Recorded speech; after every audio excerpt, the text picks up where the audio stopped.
Kababayan, last Friday we talked about Sikaran and slowly nakikita naman natin na talagang sumisikat na ang Philippine martial arts dito sa Amerika. But it's not just Sikaran, maraming iba't ibang klaseng Philippine martial arts and today the focus is on Yaoyan. Kasama natin po ang founder ng Yaoyan, Ardigma sa Cebu.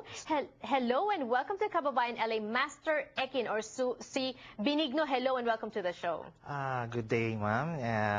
Salamat po sa pag-imbita ninyo dito sa Kababayan LA. Oo. And he is here to join a conference. We're going to be talking about the conference in just a little while. Pero para lang ma-differentiate, no, mapaiba natin yung Sikaran last week na tinalakay namin dito sa programa. Ano ba yung Yaoyan? Ang Yaoyan po ay sa salitang sayaw, means yaw, yan is kamatayan, ransublit. This is a Filipino kickboxing martial arts.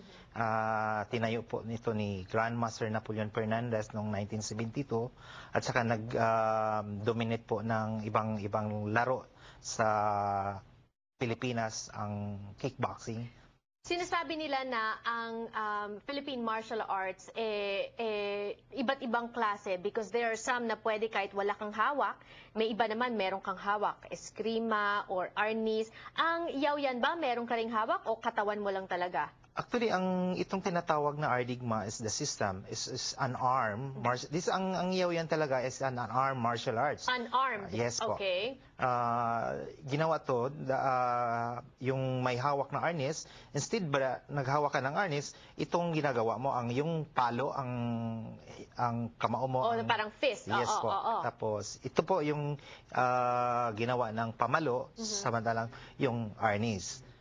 Po. Tapos yung sa paa, meron din sa paa, sa siko, lahat ng uri sa katawan ng sa tao ay ng sayaw yan. So iba't ibang bahagi ng katawan natin sa Yaoyan maaring i-develop panglaban. Yes po. Okay. And we're gonna have some demonstrations aside from the videos that you're seeing now later. We're gonna have live demonstrations here on the show. Pero ano yung tinatawag na Yaoyan baptism? Ano ba yon?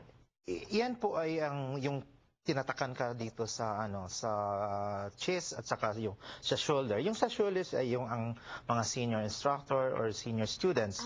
Okay. Itong sa chest po ay yung junior instructor. So parang marka. Yes po. Paano ginagawa yung marka na yon?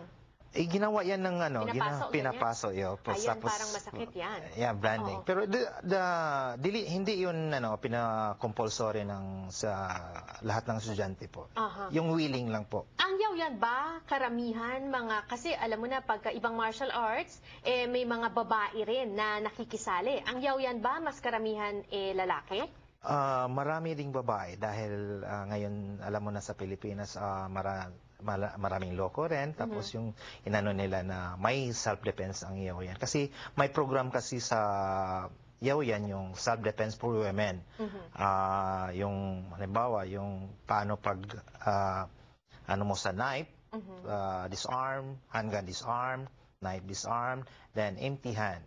Ayan, so parang hindi, we always hear about that. Martial arts, people use it for self-defense, especially among women. So it really works. Yes po. Gano'n mo naman katagal kailangan aralin ang Yaoyan? Does it, kasi when we hear about martial arts, they say that you never stop learning because you always just keep improving and improving. Yes, kasi po, pag halimbawa, kung magtagal ka sa Yaoyan, ay yung knowledge mo ng Yaoyan is humahaba tapos lumalalim din.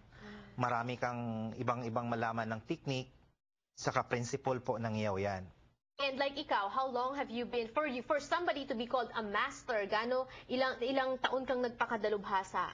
Siguro I'm starting 11 years old. I'm almost in my business is almost 30 years in business in martial arts. Okay. So nagpo-promote po ako ng Yaoyan tournament sa Pilipinas sa atin. Tapos yung bago ngayon, ang MMA. Yes. Marami na ring fighters tayo na MMA fighters sa Cebu o sa Pilipinas. Because MMA stands for Mixed Martial Arts. Yes, and so marami sa kanila pwede rin gamitin yung technique ng Yaoyan pag magpasuko ng kalaban. Yes po. And what are you going to do this weekend sa conference? This coming Sunday, may tournament tayo sa PMX, Pacific Media Expo. May Arnis, Eskrima tournament, tapos may Jiu-Jitsu. Saka in-introduce natin yung Yaoyan tournament sa PMX this coming Sunday po. Kamusta naman ang acceptance ng mga dayuhan, mga non-Filipinos dito sa disiplina ng Yaoyan? Actually, nagustuhan nila kasi hindi boring ang Yaoyan na technique dahil may ibang variation. May martial arts na parang nauna na dito sa US pero nakaiba rin sa tingin nila ang Yaoyan dahil ang Yaoyan ay is a pure Filipino martial arts. Yan. At sinabi mo hindi boring. Sige, mapapatunayan natin yan because we're gonna have some of your students demonstrate for us today when we return on the show. Don't go away.